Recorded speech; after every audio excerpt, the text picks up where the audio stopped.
My name is Vasudha. I'm a law student actually. Firstly, I would like to thank you for giving us such an informative talk on terrorism and Islam. My question is, what do you think is the reason for the sudden increase in the number of terrorist organizations which are basically Islamic and they fight terrorism and Islam? My question is, what do you think is the reason for the sudden increase in the number of terrorist organizations which are basically Islamic and they fight in the name of Islam? And since you say that Islam is giving the guidelines is that women, children, elderly people shouldn't be injured or killed by the name of Islam.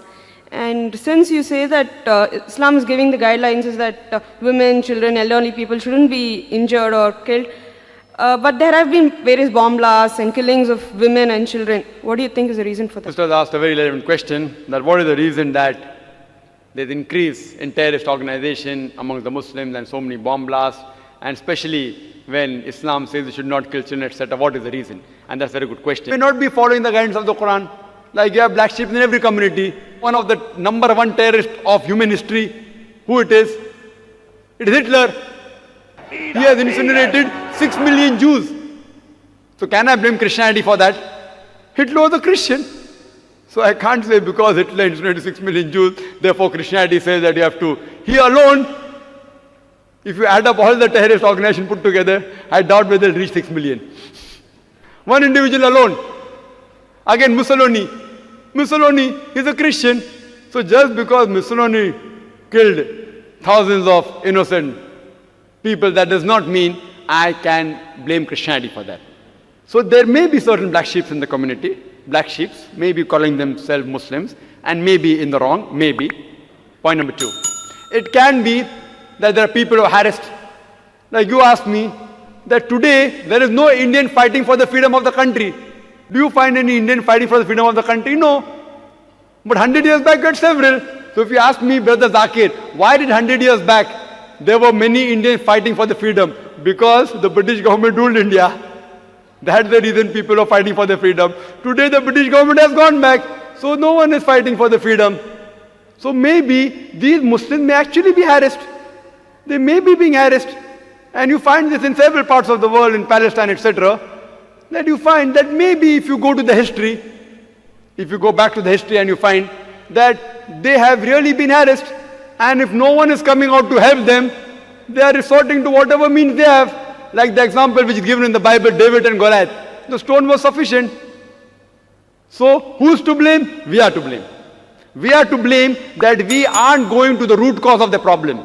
If there's a terrorist organization, we have to go and really find out what is the reason that they have resorted to terrorism. The only way we can solve this problem. Just by killing them, these terrorists, it will not solve the problem. If you kill one, there will be 10 emerging. What we have to do, we have to go and find out what is the reason. Why are you resorting to this method? We have to go back to the root cause. It is like giving the example of Palestine. When Hitler incinerated 6 million Jews, the Jews were kicked out from Germany. And the Palestinians, they said, Ahlan wa sahlan, you are our cousins, come and join us. It is like I tell a stranger that if you have a problem, come and stay in my house. After a few years, he kicks me out of the house. And when I start making a noise outside my house, that see, these people have entered my house, so you call me a terrorist. Am I a terrorist? I have welcomed a person as a stranger, just as a human brother. I got him to the house. After a few months, he kicks me out, and when I say that I want my house back, you say that I'm a terrorist. Who's to blame? We are to blame. We are to blame. We have to find out that what is the cause of the problem. If we, who Almighty God has given us intelligence, has given even the power and to get together, if we get to the root cause, you will come to know that why should a person want to die? Who would like to die? Who would like to die? Person who says that I say I'm going to get killed, so why not I die and take somebody else also?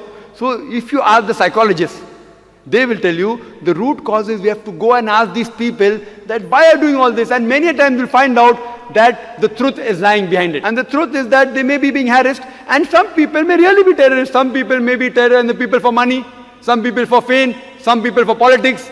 So I do agree, sister, that but majority what I feel that they are being troubled, whether it be Muslims, whether it be Hindu, whether it be Christians. There has to be a backlash. If a person cannot bear whatever torture that he's undergoing, he resorts, the psychologists say, and I'm a medical doctor, I have done my studies in medicine, They have to retaliate. It is human nature. So why should a person who would not like to raise a finger would like to carry a gun in the hand? Why? So what we have to do, we have to find the root cause and try and solve this problem. That's the only way we can see to it that these terrorizing the innocent people will stop and all human beings can live together as one brotherhood.